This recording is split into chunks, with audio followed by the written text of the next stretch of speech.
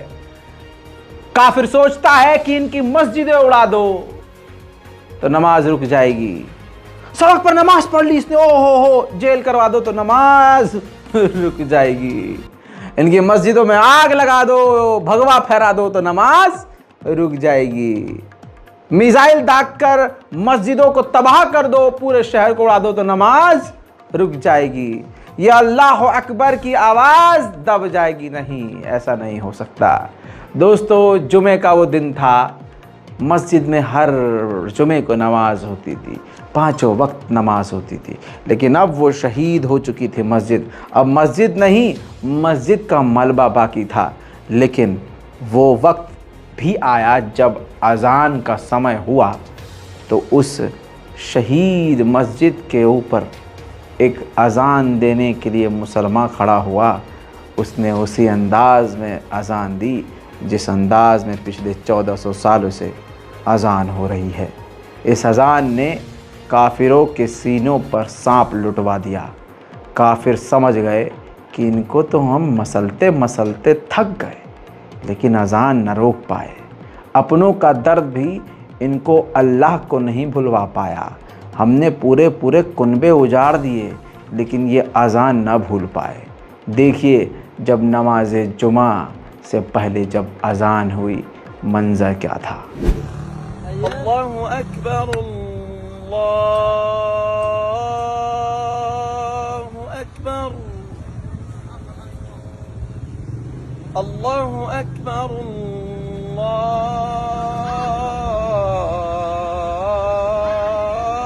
अल्लाहु अकबर। अशहदु अल्ला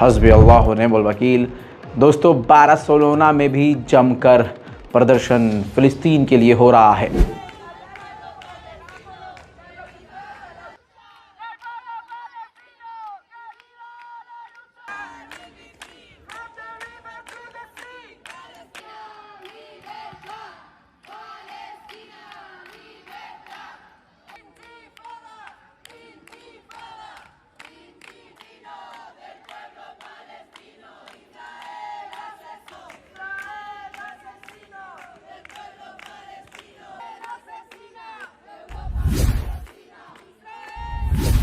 स्विट्जरलैंड के भी लोग पीछे नहीं रहे हैं दोस्तों। स्विट्जरलैंड में भी जमकर फिलिस्तीन के लिए आवाज उठाई जा रही है।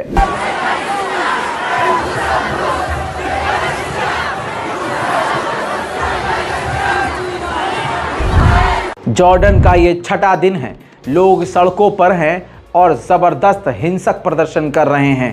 उनकी मांग है कि जल्द से जल्द बॉर्डर को खोला जाए और हमें वहां मदद के लिए भेजा जाए।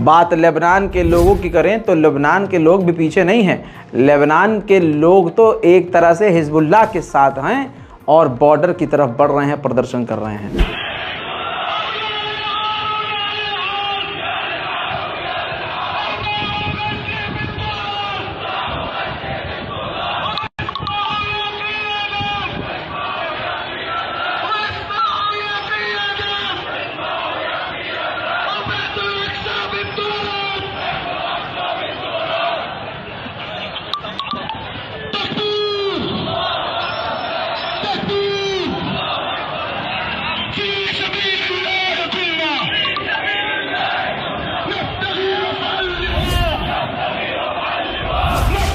दोस्तों, गाज़ा में एक आधी ऐसा शहर, एक आधा ऐसा गांव बसा हुआ था जो बचा हुआ था।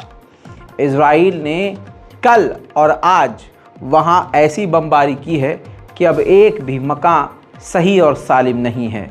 जो कल तक बसा हुआ था आज वो पूरी तरह से उजड़ चुका है।